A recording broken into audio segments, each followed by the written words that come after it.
பொன்னியின் சக்தி வந்து எப்படியாவது வந்து இந்த பிரச்சனையை தீர்க்கணும் அப்படின்னு சொல்லிட்டு யோசிக்கிறாங்க. அப்போ வந்து சக்தி வந்து எப்படியாவது அம்மா மேலே இந்த கரையை வந்து நம்ம நீக்கிட்டோம்னா கண்டிப்பாக வந்து நீயும் நல்லவன் சொல்லிட்டு அம்மா புரிஞ்சுப்பாங்க. அதன்படி அந்த தூயநாதனை வந்து அவன் எப்படிப்பட்ட கேரக்டர்னு சொல்லிட்டு நம்ம புரிய வைக்கணும், எல்லாருக்கும் தெரியப்படுத்துகிறோம் அப்படின்னு சொன்னோன்னே இப்படி எப்படி எப்படி முடியும் சக்தி, இதெல்லாம் செய்ய முடியுமா அப்படின்னோடனே கண்டிப்பாக செய்ய முடியும், அதுக்கு என்கிட்ட ஒரு ஐடியா இருக்குதுன்னு சொல்லிட்டு சக்தி சொல்கிறாரு. நீ மனசு வச்சா முடியும் பொன்னி அப்படின்னோடனே சரி கண்டிப்பாக அத்தைக்காக நான் இதை ஹெல்ப் பண்ணுறேன் அப்படின்னு சொல்லிட்டு பொன்னியும் சொல்கிறாங்க.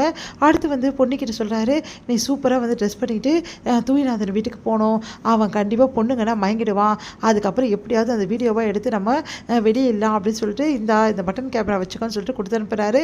அதன்படி வந்து பொன்னியும் வந்து அழகாக ட்ரெஸ் பண்ணிவிட்டு தூயநாதன் வீட்டுக்கு போகிறாங்க. அங்கே போயிட்டு பொன்னியை பார்த்து அப்படியே மயங்கிறாரு தூயநாதன். ரொம்ப அழகாக இருக்கியே அப்படின்னு சொல்லிட்டு அப்படியே உள்ளே கூட்டிகிட்டு போகிறாரு. அடுத்து வந்து பொன்னியை வந்து தொட பார்க்குறாரு. அப்போ பொன்னி கீழே விழ போகிறாங்க. அப்போ கரெக்டாக அவங்கக்கிட்ட இந்த பட்டன் கேமரா கீழே விழுந்துருது. அப்போது இவ்வளோ நேரமாக என்னை கண்காணிக்க தான் நீ வந்திருக்கியா, நீ யார் அப்படின்னோடனே நான் இந்த மாதிரி வந்து அவங்க வீட்டு மருமகளோட இதுக்கப்புறம் நீ எப்படி போகிறேன்னு நான் பார்க்குறேன், இதுக்கப்புறம் நீ போகவே முடியாது, நீ எனக்கு தான் அடிமை அப்படின்னு சொல்லிட்டு அப்படியே வந்து கையை வைக்க பார்க்குறாரு. அந்த டைமில் கரெக்டாக அங்கே வராரு சக்தி. சக்தி வந்து என்ன பண்ணுறாரு, அங்கே இருக்கிற ரவுடிஸ்க்கெலாம் வந்து மீறி என்ன பண்ணுறாரு, உள்ளே வந்துடுறாரு.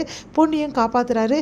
தூய்நாதன் கிட்ட சொல்கிறாரு, என்ன நினச்சிட்ருக்க, நீ பண்ண வேலையெல்லாம் வந்து யாருக்கும் தெரியாதுன்னு நினச்சிட்ருக்கியா, அதெல்லாம் எப்போ நியூஸ் எல்லாம் போயிடுச்சு அப்படின்னோடனே அதிர்ச்சி தூய்நாதன், நீ என்ன சொல்கிற அப்படின்னோடனே ஆமாம் உனக்கு தெரியாத நியூஸ் போன விஷயம், இங்கே பாரு உன் நியூஸ் சேனல்லாம் வச்சு பாரு, நீ பண்ண எல்லா வேலையுமே வந்து எப்போ வந்து நியூஸ் சேனலுக்கு நாங்கள் அமுச்சிட்டோம், ஜஸ்ட்டு என்னென்னா இப்போ தான் நீ தூக்கி தான் போட்டிருக்க, இப்போ நீ தூக்கி போட்டலாம் அந்த பட்டன், அதை கூட வந்து தெரிஞ்சிட்ருக்கோம், தெரிஞ்சுதா உன்னை பற்றி எல்லாருக்கும் தெரிய வச்சுட்டேன் பார்த்தியா அப்படின்னோடனே அதிர்ச்சி அடைகிறார் தூயநாதன்.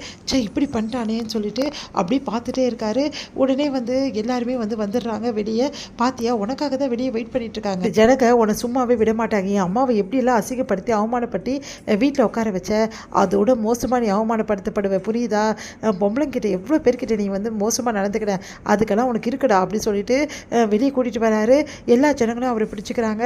இதுக்கப்புறம் வந்து இவெல்லாம் வந்து இருக்கவே கூடாது இந்த உலகத்தில் அப்படின்னு சொல்லிட்டு எல்லாருமே வந்து அப்படியே வந்து பேசுகிறாங்க.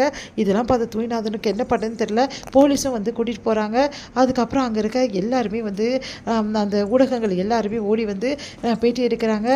இந்த மாதிரி வந்து எப்படி சார் நீங்கள் இவ்வளோ வந்து தைரியமாக பண்ணீங்கன்னு, இதுக்கெல்லாம் காரணம் பொன்னி தான், இது உள்ள வர தைரியமாக வந்து அவள் வந்து ஒத்துக்கினா, ஆனால் இதில் அவள் வந்து ஹெல்ப் பண்ணலனா இதுக்கப்புறம் இந்த ஆளை பற்றி நம்ம யாருக்குமே தெரிஞ்சிருக்காது, அந்த அளவு இந்த ஆள் மோசமானவை, இப்போது உங்களுக்கெல்லாம் புரிஞ்சுதா எங்கள் அம்மா எந்த தப்பும் பண்ணன்னு சொல்லிட்டு அவங்க உண்மையை தான் சொன்னாங்கன்னு சொல்லிட்டு எங்களுக்கு எல்லாம் புரிஞ்சுது சார் சொல்லிட்டு எல்லாருமே சொல்கிறாங்க.